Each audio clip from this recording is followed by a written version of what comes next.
This is the Halftime Show with Omar Al-Duri on Pulse 95. It sure is that time. It's the Halftime Show with Omar Al-Duri. I am your host, covering everything sport, international and local. What a show we have in store for you today. Now, it's not just because she said the key word when she came into the studio. She said the word Arsenal, but that's not the reason why she's on the show. She just made my heart smile.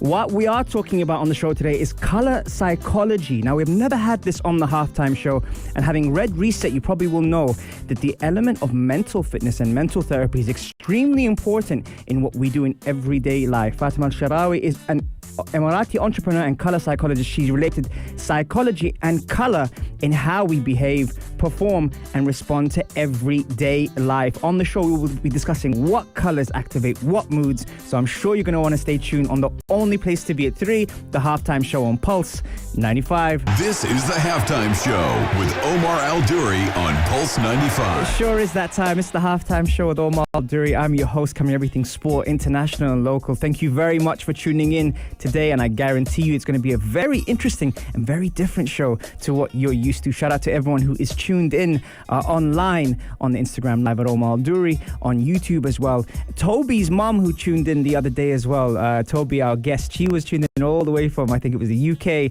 and she was so proud of her boy, so I thought I'd give her a special shout as well. Fatima, welcome to the show. Thank you very much, Amar, for having me. It's a pleasure. As I said to you before, you know, Fatima, when you came in and you did your research as well, I have to admit, you mentioned the word Arsenal. Yes. And that if we didn't need to put you up there already, we've reached there already. I knew how to get bonus points from you. Well, consider it achieved 100%. Fatima, tell us a little bit more about what you do. I'm so intrigued by it. There's some fantastic things in color psychology and color therapy. Tell me a bit more about what you do. Well, I'm a color psychologist, and mainly what I do is I use a theory called the color effects theory, which kind of teaches us basically what colors are, how they influence our mood and behavior, how we communicate with people. And at the same time, it also has with personalities, and each person has a color group they belong to, and how did they use these colors, and how we process actually colors. So we mainly focus on self-development when it comes to coaching, dealing with anxiety, with depression, or sometimes even trying to get a focus of what you're looking for. And our corporate side has to do more with, we do a lot with luxury brands, so it's more about product development, marketing campaigns, customer experiences. So we have two ends of our business. Yeah. It's fascinating, like color psychology and human behavior have so much in common. And it's not just because of the pandemic that a lot of things have been brought to the surface, but could you kindly share what those factors are in terms of the behavioral patterns that they share? Yes, it's very interesting actually. Through the pandemic, I always used to ask people, what is the color you are currently in the mood for? And majority of them actually were attracted to pink, because they were all emotionally fragile, and that's the color for emotional fragility. So they're kind of like looking for a nurturing color to heal them. And interestingly, this year, the Pantone colors were gray and yellow. So the gray was more representing this isolation we have lived in, because gray is like the nature's neutral. Yeah. And then the yellow was more for creativity, which is what people are craving for right now. They're craving for something that's like creative, fun, to get them out of this isolation they've been in. Very cool. Does where we've been brought up or where we're from affect what colors we are warm to?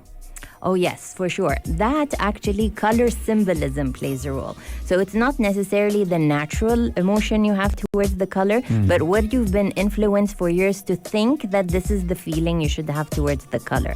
And also, like, the colors you're constantly exposed to is something instinctively you would be naturally drawn to. So, for example, in the Middle East, we love like earthy colors. We love our beige and our brown because we're always surrounded by these colors. And like if you go to the UK, to the city, you'll notice their fashion is all about like gray, white, and black. It has to do with the colors that they have around them. So definitely where you actually come from and where you've lived has an influence on you. That's interesting.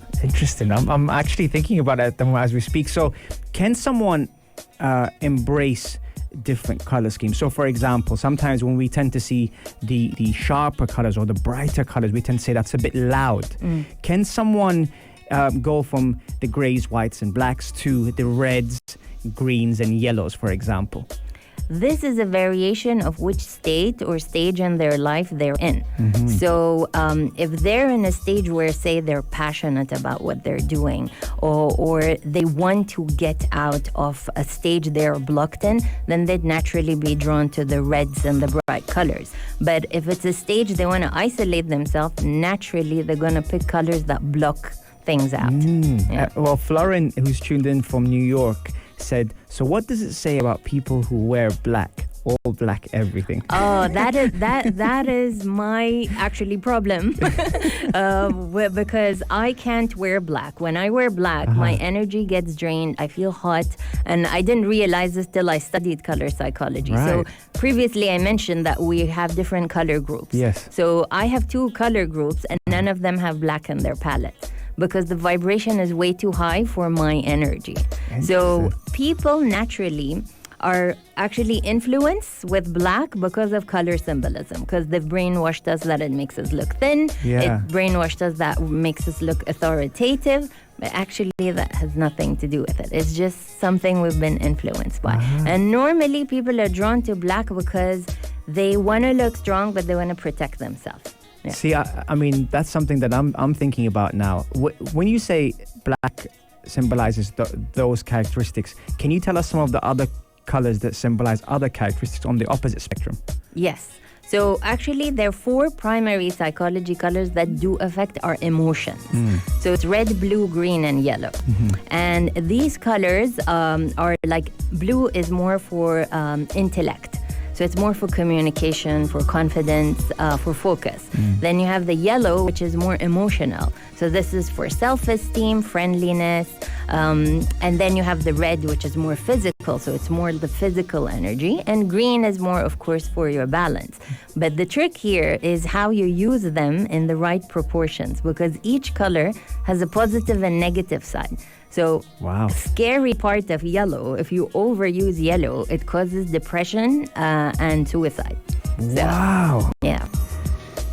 I'm trying to take all that in at the same time. So each color has a positive and a negative. Yeah. You mentioned yellow. What about things like red? Is it also the same thing? What's the positive and negative out of red, for example? Yeah, so red gives you, as I said, physical energy, passion. Yeah. But the negative side is if it's visually straining. So a lot of the time you see like digital websites don't have red unless it's a call to action. To make you do something. Yes, correct, like pay now. Yeah, exactly. But if you have like a lot of red in the website, nobody's going to stay on it because it's visually straining. And at the same time, it causes aggression. So if somebody is too exposed to red and you come in front of them with red, they're just going to be yelling at you. Right. Wow. Okay, see, I told you it was going to be entertaining. Well, coming up next, with so many around the world working from home, can decorating our home or dressing in a certain color affect our moods and those around us? Stay tuned for more on the only place to be at 3,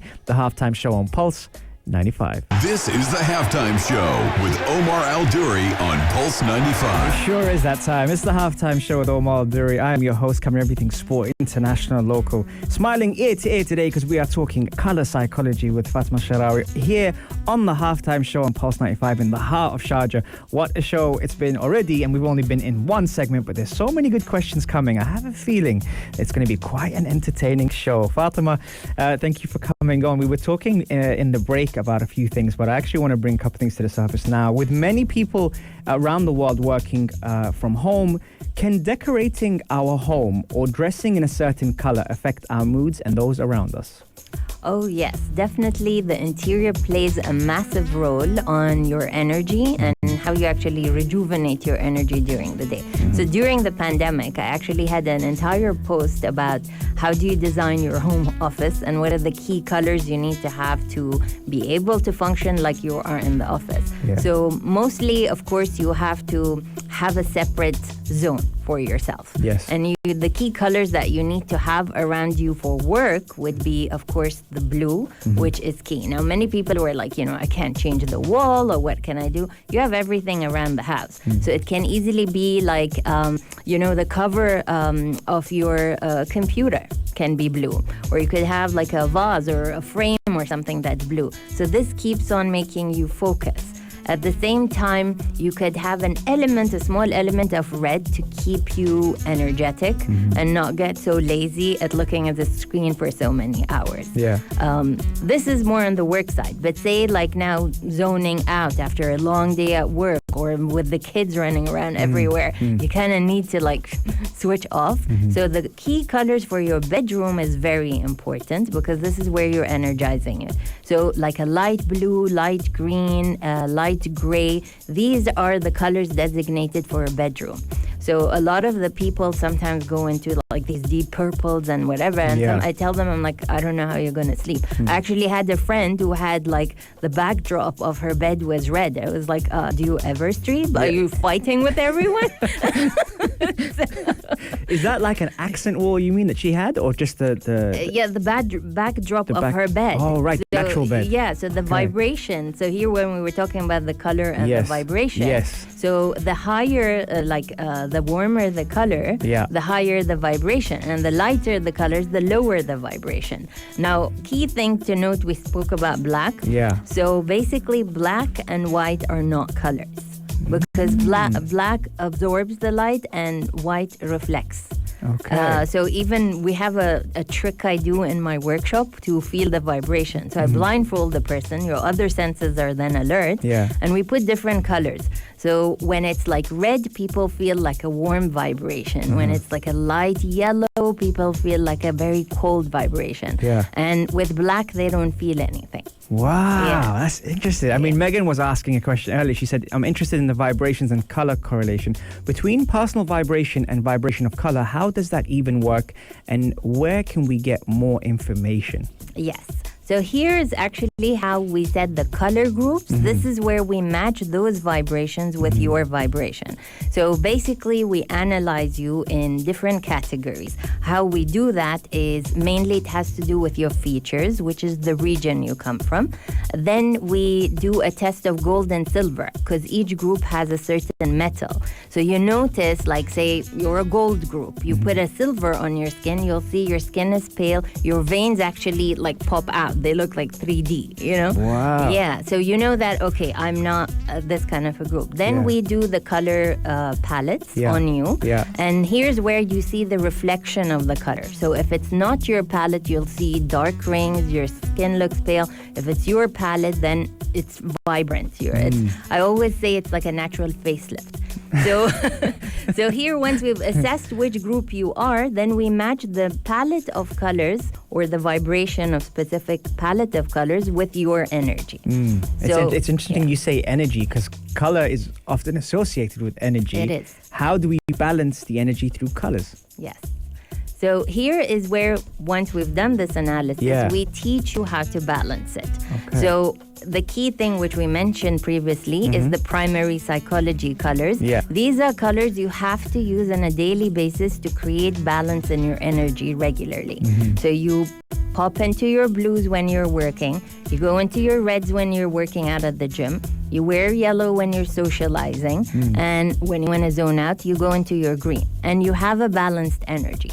Now, of course, then we go into specific because sometimes we said we treat certain anxiety or depression. So sometimes a person needs to be exposed to a certain color for only a period of time. So it's like I give you a prescription of wear green for the next 3 months.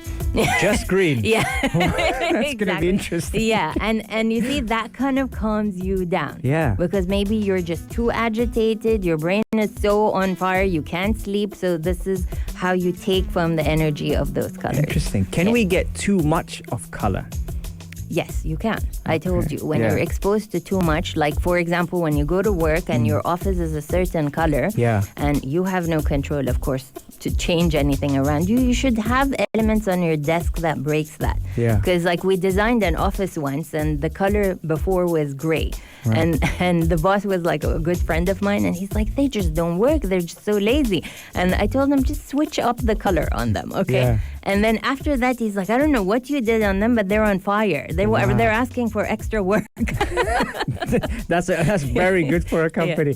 Shakib's asking, what would you think would be the process of brands developing their logos? Obviously, as discussed, color plays a huge role in defining the whole persona of a brand, Facebook being blue. Yes. So Facebook, you see, is for communication, networking. So that's the color for okay. So they knew this. Oh yeah, they did. Everything that we have around us is completely manipulated by color. We're just not aware of it. That's probably the title of the show now.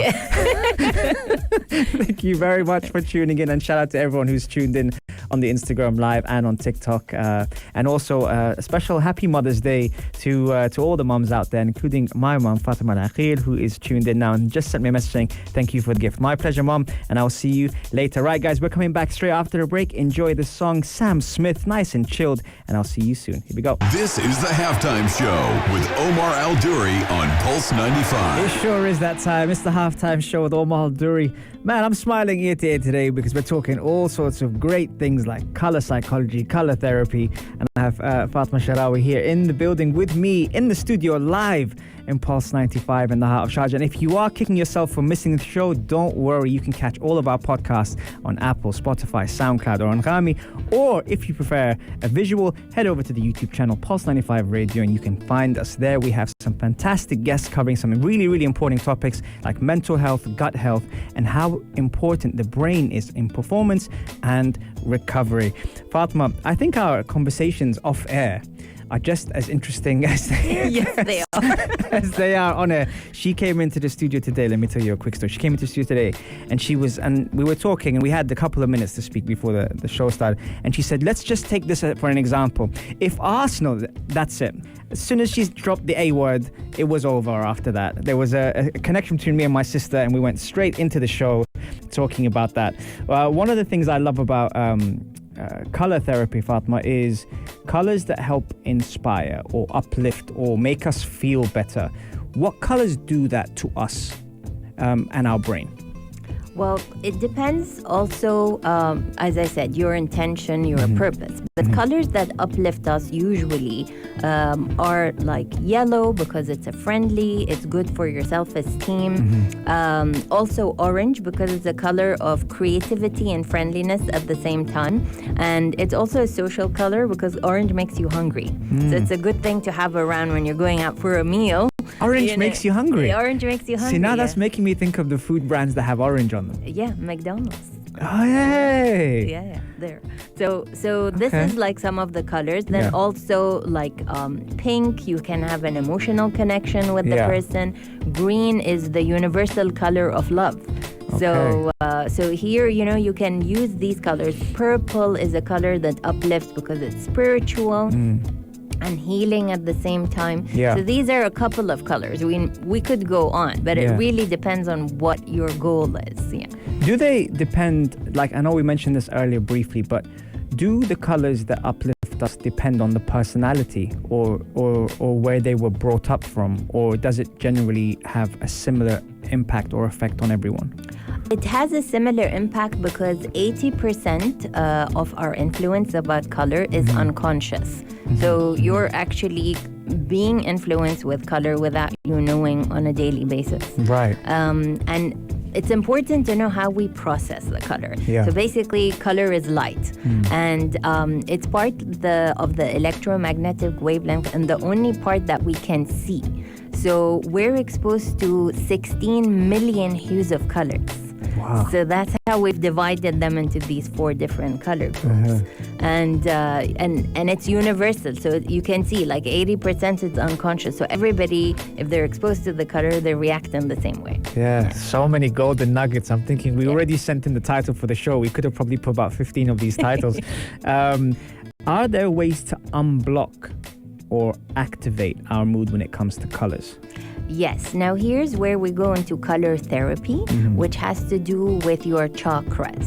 So each chakra has a particular color. Yeah. So how do we activate it? Say somebody is having a problem with communicating. They can actually wear like a turquoise stone, and this activates that part for them to express themselves more.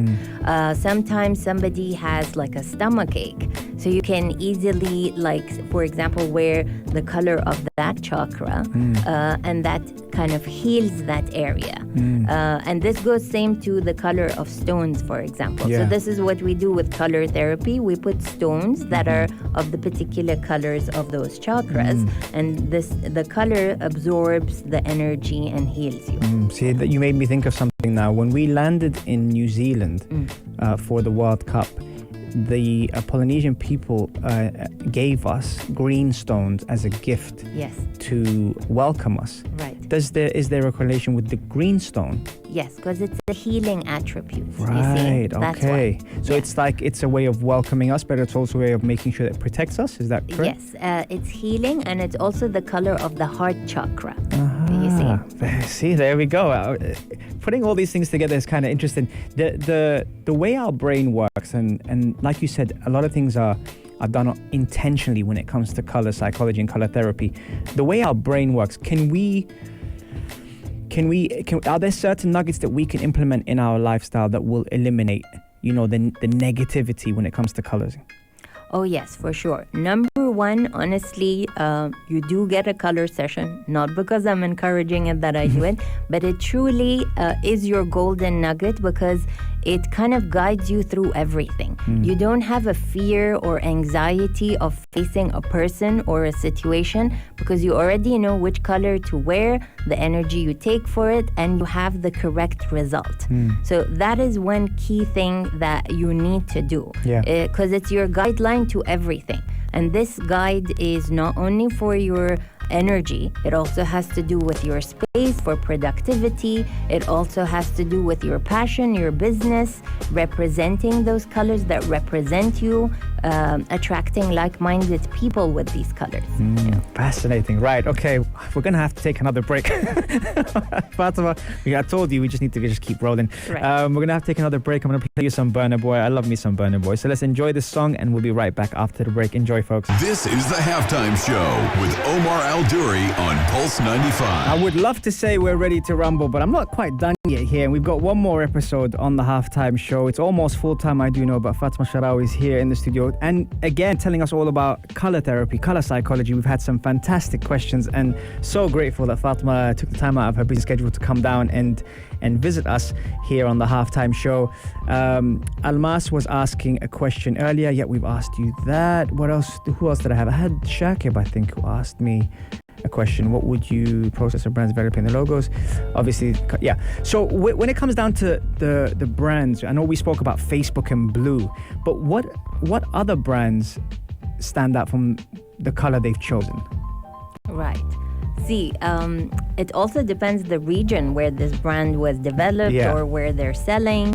So I would say, for example, like if you look at, say, Zara, okay?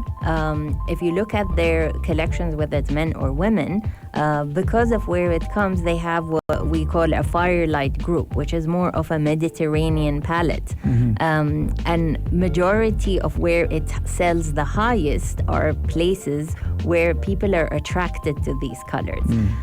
So here's where I tell you, like, it's really important as the color that you use for your brand attracts like-minded people that understand your brand. Right. Yeah. That's interesting. And just for those that missed it earlier, what did you say about the teams that play a certain way are related to color? Yes. So it was an interesting discussion I had with my brother. Right. And he was watching a game and I was telling him, like, it's interesting the strategy of each team, how they play, correlating to the jerseys they're wearing. So he's like, what do you mean? I was like, think of it. Arsenal like is quite aggressive in their way, but they're on the top because of the red that they wear. Right. And I'm like saying Man United like is blue. They're more strategic in their strategy. Right. And he was like, I never thought about it that way. So even like the jerseys that the teams wear does play a role in how their strategy is when it comes to playing. Yeah. Does your brother support a team? Yes. Which team? Chelsea. Chelsea, okay. And what's his name? Khalil. Khalil. Shout out to Khalil, who's listening. Chelsea is actually the closest stadium to my house in London. So yeah, Khalil, it's better than being United. Another thing, before we wrap up the show, where can we follow you and tell us about your website and where all the listeners can actually tune in and keep up with the amazing stuff you do? Okay, so our website is thegraciousf.com, and we also have an Instagram account, The Gracious F, which regularly there I'm posting videos, different tips about colors, giving you examples of how to use colors. Yeah. I'm working on my YouTube, so that will come shortly. Yes, please. Almas asked a question, why do football clubs sell kits in colors other than main colors? That's interesting. I haven't done a study, but it could be that it depends on, I guess, the season, right, and what they're trying to like upsell, right? Basically. Okay. So they may be like also a trending color that they want to put into the packaging. Okay. Yeah. What defines a trending color? That's something that I would find interesting. When you said that the colors have certain vibrations and energies about them, what makes a color trendy? Yeah, so the color trend, actually, it's an amazing job, which I am dying to do as a color trend. So here, number one, the Pantone company decides, of course, what's the color of the year. Yeah. But then you also look at the street fashion, trends in textile. And the car industry actually predicts the trending color 2 years in advance. Wow, okay. So, yeah. Okay, fantastic. And there you have it, folks. We have reached full time on the halftime show. That absolutely flew by. Fatima, thank you very much for coming on the show. I really appreciate you coming down. Thank you so much. I had a great time. Oh, me too. And remember, you can catch us every Monday, Wednesday, and Saturday, 3 to 4, same time, same place, on the only place to be at 3, the halftime show. And by the way, guys, make sure you head over to the YouTube channel. Check out Pulse 95 Radio. We've got all of our episodes there with some fantastic guests such as Fatima. This has been very interesting. I'm going to pick her brain on a bit more things, I'm sure, after today's episode. And if you do have any questions, guys, do shoot them our way, and we will do our best to have them answered, because it's not every day we have her on the show, and we're trying to take advantage as much as we can of all the knowledge and energy she has. Have a great show, folks, and I will see you soon. If you liked this episode of The Halftime Show, drop a like and subscribe. 95. Be sure to follow us on Instagram for all our daily updates and top stories.